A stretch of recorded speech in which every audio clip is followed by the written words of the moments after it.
The Elephant Island Chronicles present The Treasure in the Forest by H.G. Wells, foreword by Geo Marin, narration by 11 Labs, foreword. In the shadowed realms of human nature, where the flickering light of morality struggles against the encroaching darkness of greed and deception, lies the fertile ground for stories that not only captivate the imagination, but also provoke introspection. The Treasure in the Forest by H.G. Wells is such a narrative, a timeless exploration of the darker corridors of the human heart, set against the backdrop of imperial ambition and the lush, unforgiving wilderness of a tropical island. This story, while succinct, encapsulates the essence of humanity's perpetual conflict, the battle between the higher ideals we strive towards and the base instincts we seek to overcome. Through the characters of Evans and Hooker, Wells masterfully portrays the complexity of human motivations, where the lure of untold riches can warp friendships, honor, and even one's sense of self. It serves as a mirror, reflecting the age-old adage that the true character of a person is revealed not in moments of comfort and convenience, but in those of challenge and controversy. The tropical island, with its dense, impenetrable forests and hidden perils, stands as a powerful symbol for the unknown territories we navigate in our personal quests for meaning and fulfillment. It is a reminder of the inherent dangers in yielding to the siren call of avarice, of allowing our moral compasses to be swayed by the illusory promise of easy rewards.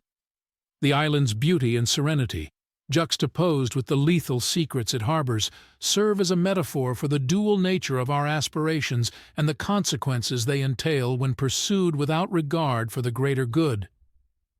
In crafting this foreword, it is my intention not only to usher you, the reader, into the verdant shadows of Wells's imagination, but also to encourage a deeper contemplation of the themes woven into the fabric of this narrative. The Treasure in the Forest is not merely a tale of adventure and suspense. It is a poignant commentary on the imperfections of human nature and the ethical dilemmas that have perplexed philosophers and laymen alike through the ages. As you embark on this journey with Evans and Hooker, I invite you to reflect on your own values and the decisions you would make when faced with the allure of untold wealth. Would you heed the lessons etched in the lives of these characters, or would you too be ensnared by the treasure in the forest?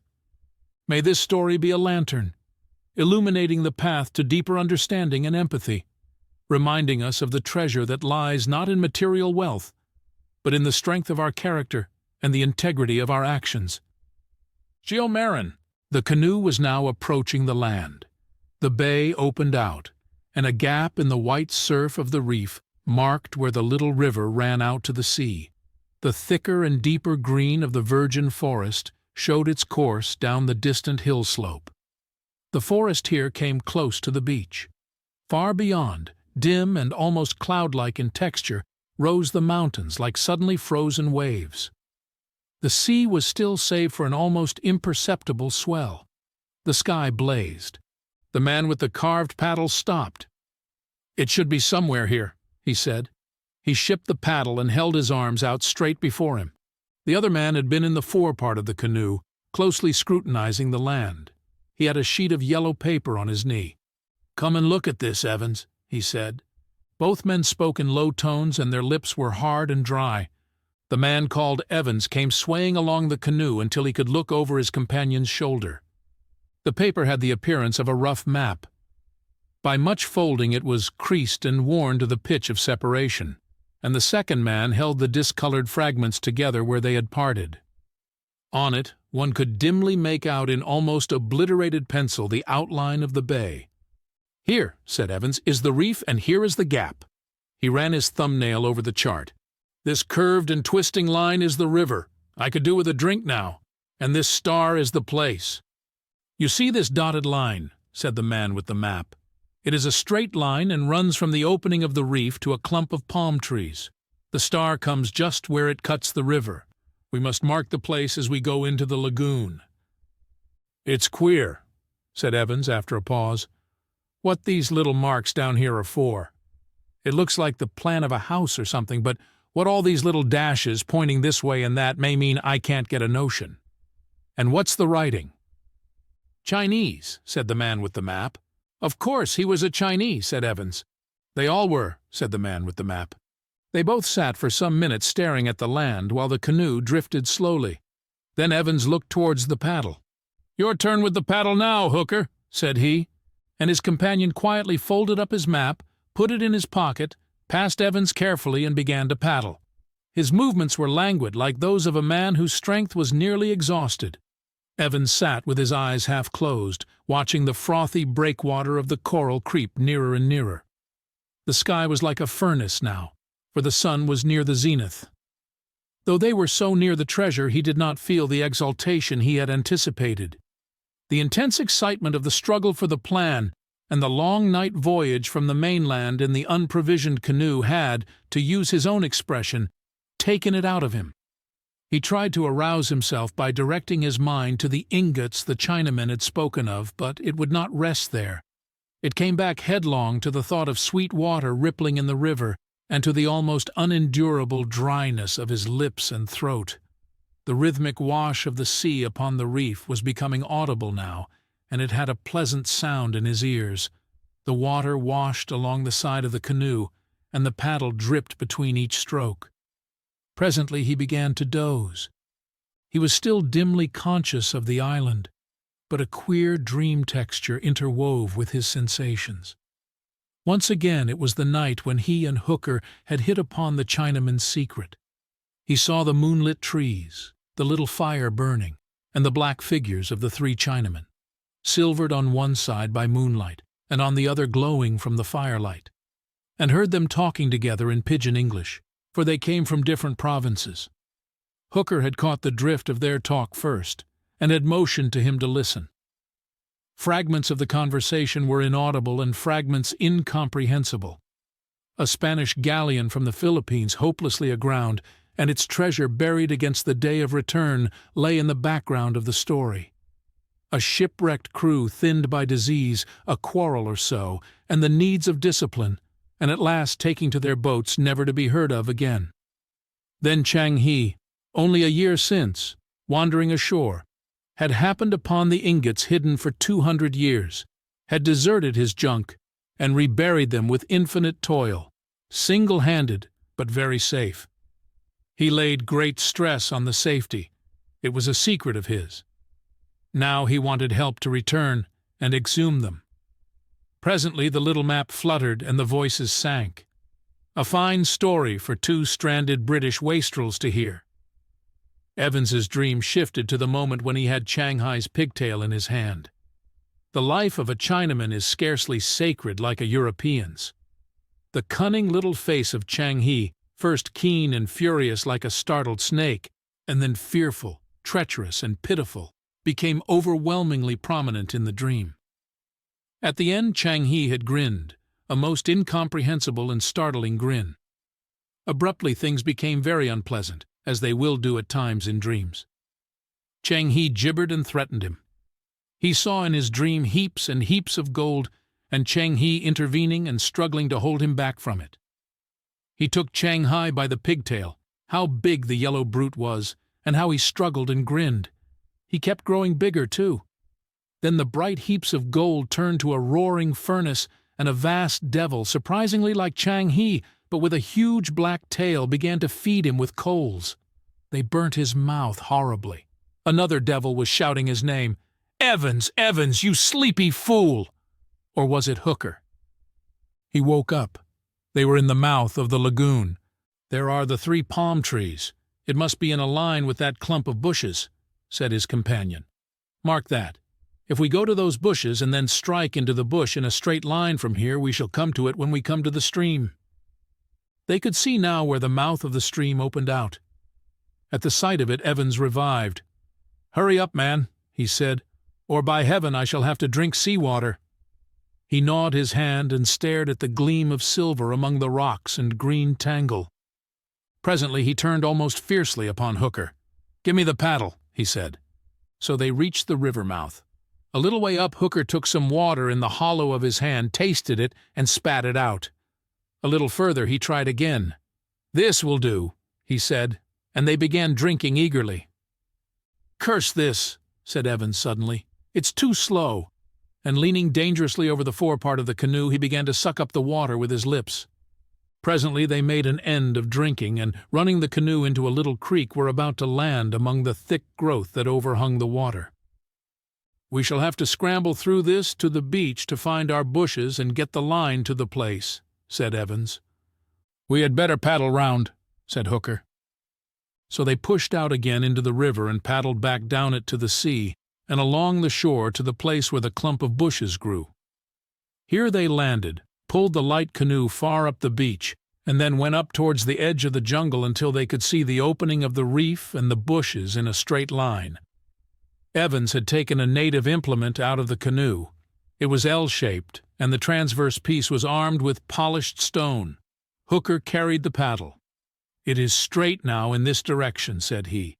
"We must push through this till we strike the stream. Then we must prospect." They pushed through a close tangle of reeds, broad fronds, and young trees, and at first it was toilsome going. But very speedily the trees became larger, and the ground beneath them opened out. The blaze of the sunlight was replaced by insensible degrees by cool shadow.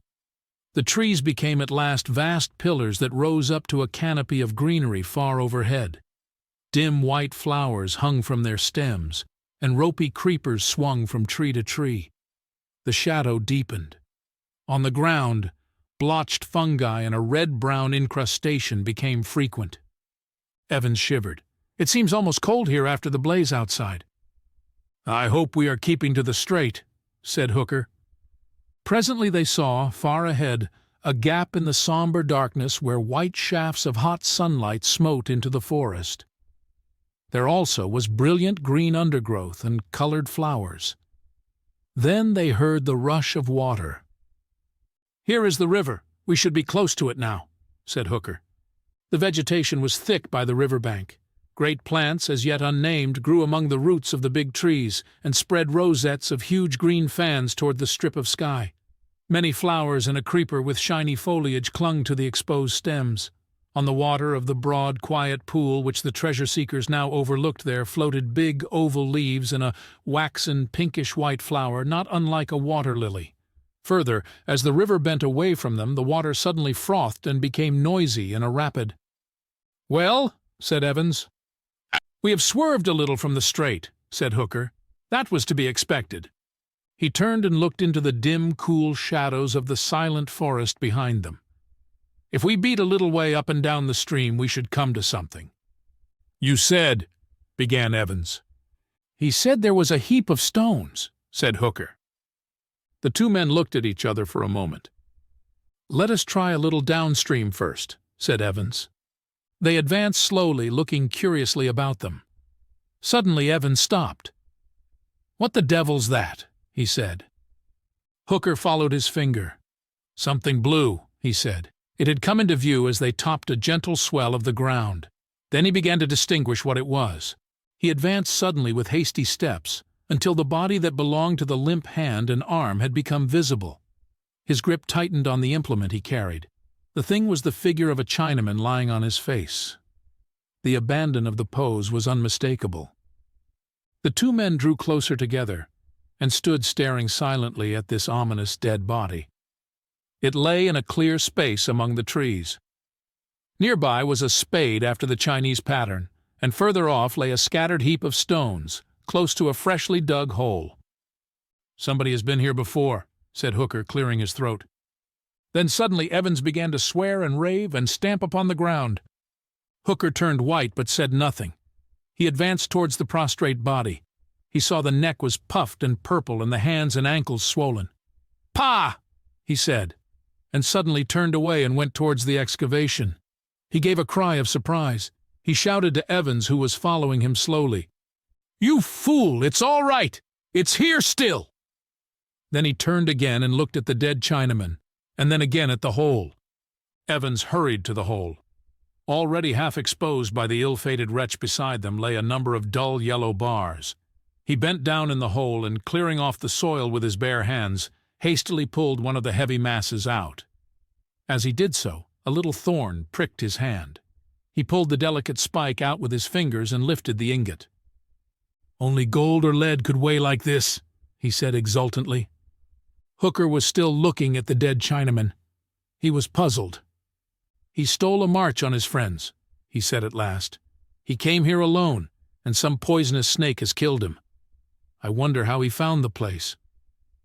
Evans stood with the ingot in his hands. What did a dead Chinaman signify?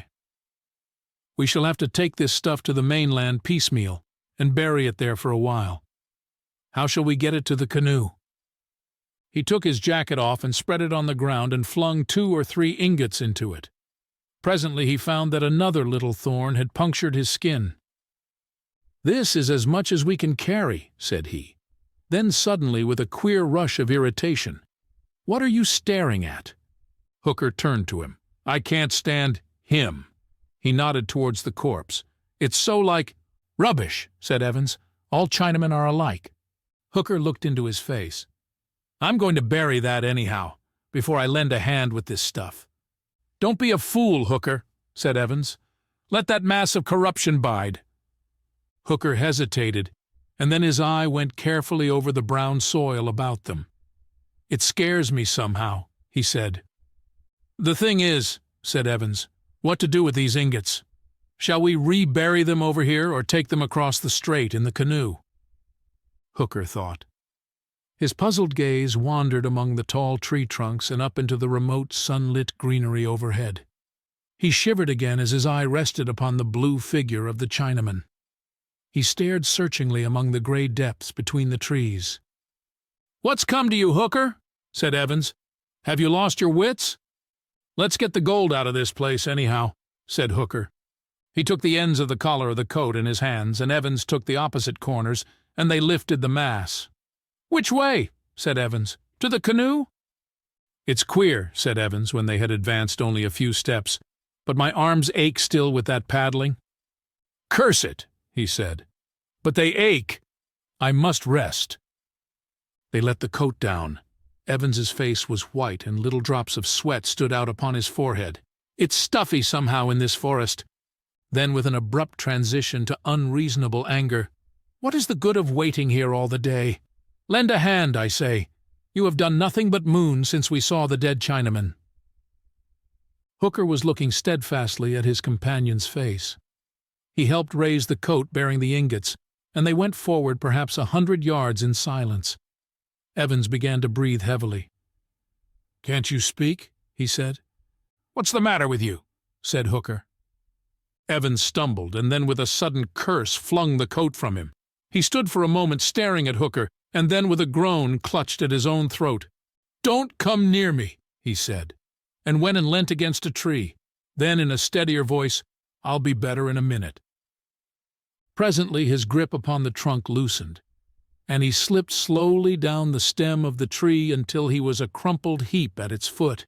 His hands were clenched convulsively. His face became distorted with pain. Hooker approached him. "Don't touch me, don't touch me," said Evans in a stifled voice. "Put the gold back on the coat." "Can't I do anything for you?" said Hooker. "Put the gold back on the coat." As Hooker handled the ingots, he felt a little prick on the ball of his thumb. He looked at his hand and saw a slender thorn perhaps 2 inches in length. Evans gave an inarticulate cry and rolled over. Hooker's jaw dropped. He stared at the thorn for a moment with dilated eyes. Then he looked at Evans, who was now crumpled together on the ground, his back bending and straightening spasmodically. Then he looked through the pillars of the trees and network of creeper stems to where in the dim gray shadow the blue-clad body of the Chinaman was still indistinctly visible. He thought of the little dashes in the corner of the plan, and in a moment he understood. "God help me," he said. For the thorns were similar to those the Dyaks poison and use in their blowing tubes. He understood now what Changhai's assurance of the safety of his treasure meant. He understood that grin now. "Evans!" he cried. But Evans was silent and motionless now, save for a horrible spasmodic twitching of his limbs. A profound silence brooded over the forest. Then Hooker began to suck furiously at the little pink spot on the ball of his thumb, sucking for dear life. Presently he felt a strange aching pain in his arms and shoulders, and his fingers seemed difficult to bend. Then he knew that sucking was no good. Abruptly he stopped, and sitting down by the pile of ingots, and resting his chin upon his hands and his elbows upon his knees, stared at the distorted but still stirring body of his companion. Shanghai's grin came in his mind again. The dull pain spread towards his throat and grew slowly in intensity. Far above him a faint breeze stirred the greenery, and the white petals of some unknown flower came floating down through the gloom. The end. From all of us here at the Elephant Island Chronicles, we hope you have enjoyed this classic short story by H.G. Wells. Have a great day, and stay curious.